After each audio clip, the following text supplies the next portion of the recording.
Alright guys, we're back. We found the two caches in the woods. Now we are down right by Main Street in Newark, Delaware. And you can see, if I zoom out, all the caches all over the place. So we can push this little button up here, it'll zoom on us. We zoom in, and we're in a parking lot here, right by a shopping center. And there's a green cache right there. I actually haven't found this one before, so hopefully we'll be able to find it pretty quickly. So we're going to click on it and click on the actual cache here. It tells us the difficulty is a 2, terrain 1.5, which is pretty easy, and the size is a micro. A lot of times for like city geocaches or in parking lots, a lot of times there's the real small magnetic ones that they could stick under fences or to metal telephone poles, things like that. So we can read the description if we'd like. Kind of tells you about it. It says a quick micro cache along a paved rail trail adjacent to Newark Shopping Center. So we'll go back, look at the activity. Looks like a lot of people have found it. And a lot of times there's like a little bit of information here. If you're having trouble finding it, you can read some of these things for hints. This one says there was a big spider sitting right in its space. My daughter spotted it first, so hopefully there's no spiders there. We'll go back, and the attributes thing, dogs are allowed, takes less than an hour, parking nearby, bikes allowed, all that stuff. Ooh, and food nearby, that's another good one. So we will take, I'm going to do the hint real quick. It says fence ends, look up, and it's magnetic. Alright, so with that in mind, let's click navigate. We'll click our compass, and we'll head out and walk to it. Alright, so we are along this path.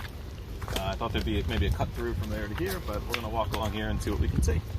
About 150 feet away. Like I said, some of the same things. A lot of times in the city, or if you're finding it like in a shopping center or parking lot, a lot of times where there's real small micro ones, so always bring a pencil or a pen. That way you can sign the logbook that you've been there. Sometimes people recommend bringing little tools too, like little tweezers or pliers, because a lot of times they have to fit them into small holes, and you have to use like a little tool to grab them. So we're about 80 feet away. Drop my pen. A little clumsy. Thank you. All right, keep moving. We got some flip flops in the area.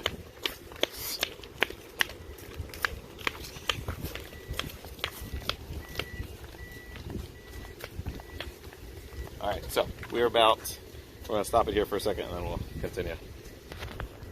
And if you remember the hint, it said where the fence ends and magnetic. So if we look up this way, just from looking at it, there's that green fence that looks like it's maybe metal, and the wooden fence there. So maybe right where they meet would be a good spot. So maybe I'll take the cache because of the whole spider situation. I'll take the phone. We're going to walk up through here, watching out for all kinds of creepy crawlies. So, we have metal, look up, let's see.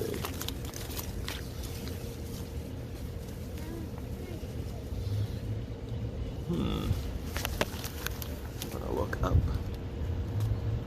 If that's it, that is tiny, tiny, tiny. So right behind here, wow, this might be the smallest geocache I've ever seen. Look how small that is.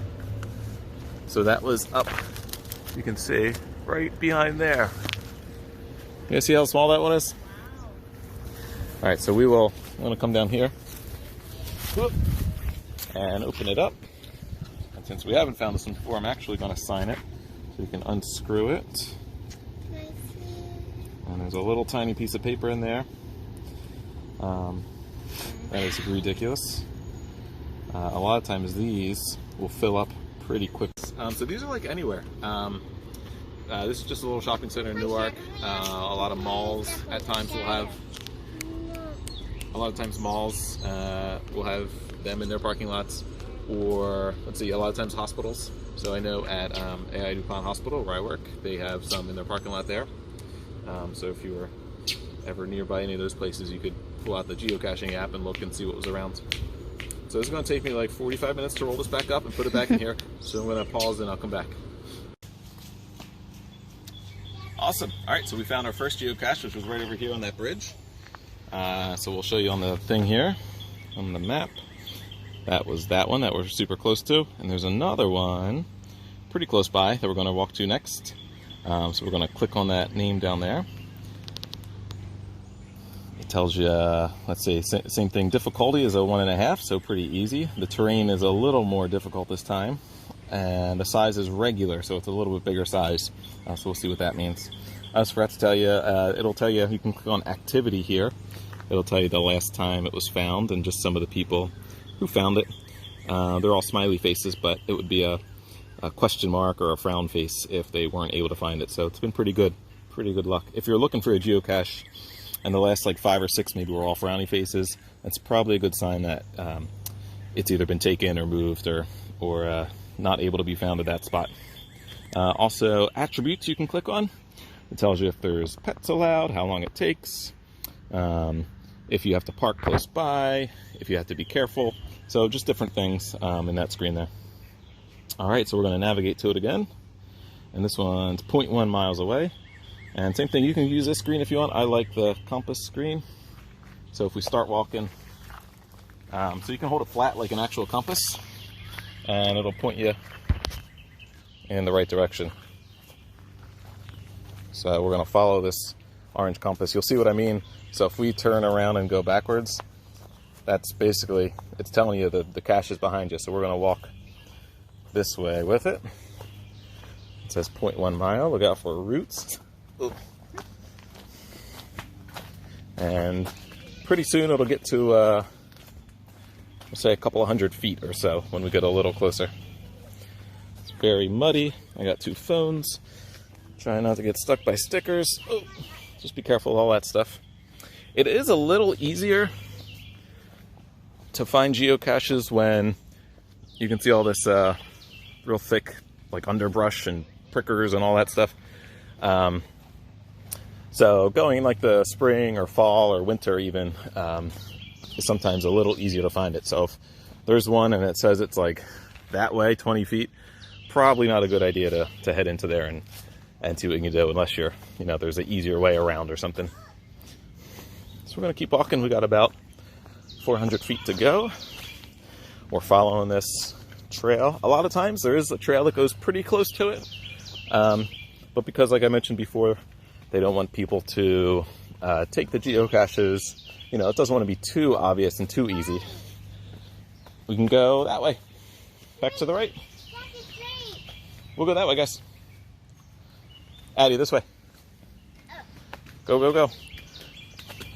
So the path splits a little bit. It does say to go that way.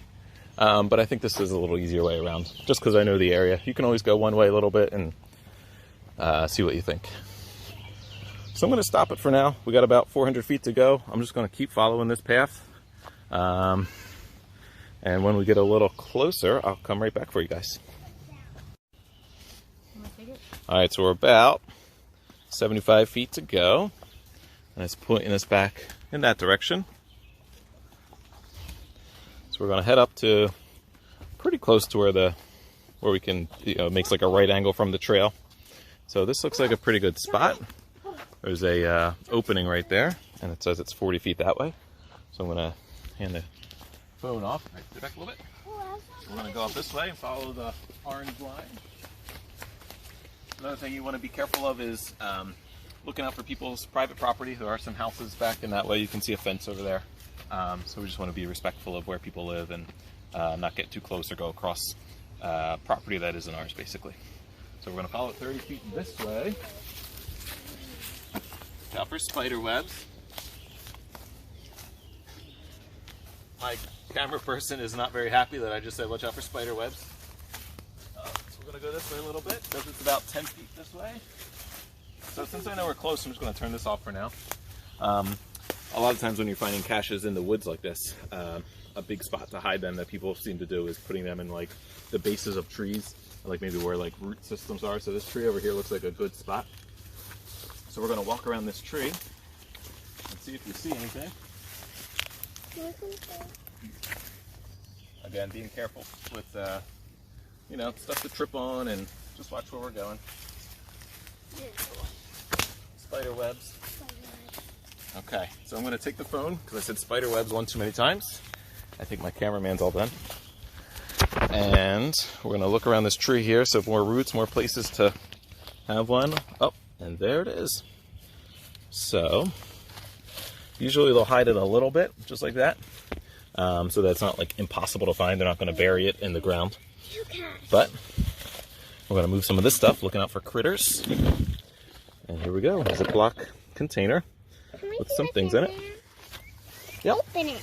So I'm going to open this right here.